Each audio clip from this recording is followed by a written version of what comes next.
The Vijayanagara kingdom was established in 1336 by two brothers Harihara and Bukka on banks of river Tungabhadra.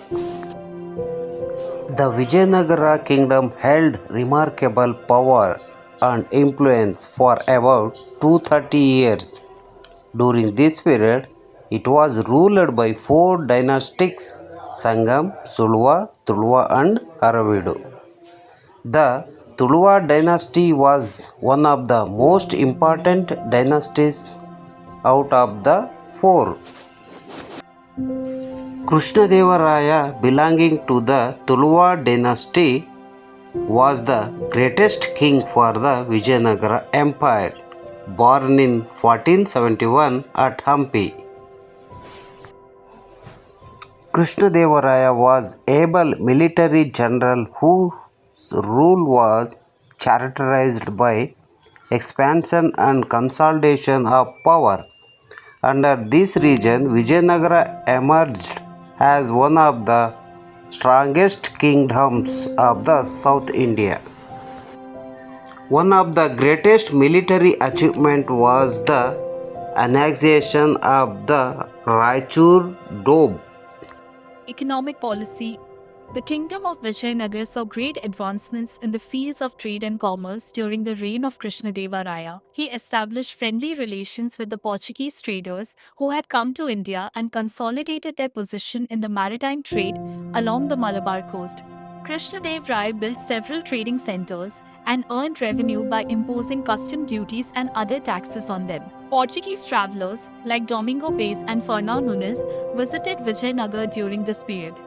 Krishnadev Rai put a lot of importance on agriculture. To increase agricultural productivity, he brought in new techniques of cultivation and improved irrigation facilities by building dams and canals. Art and literature.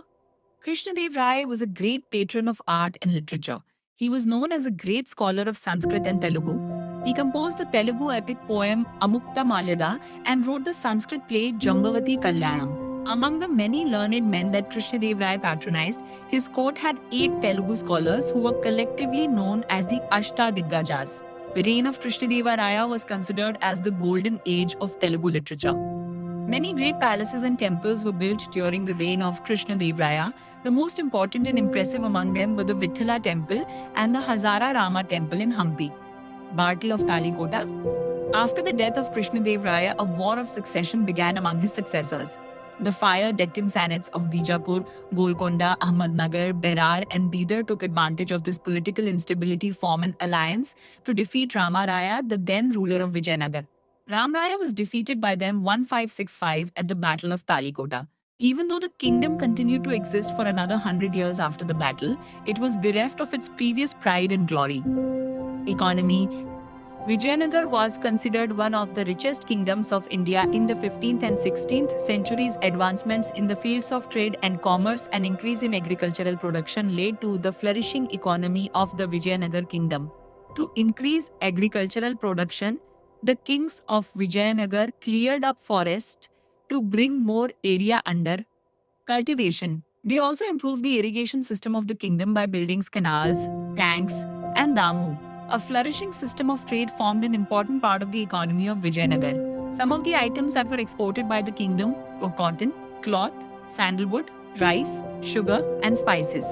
The main items of import included elephants from Sri Lanka, Arabian horses, and silk from China. Vijayanagar also had trade relations with Burma and Persia. Society. The society of Vijayanagar was conservative.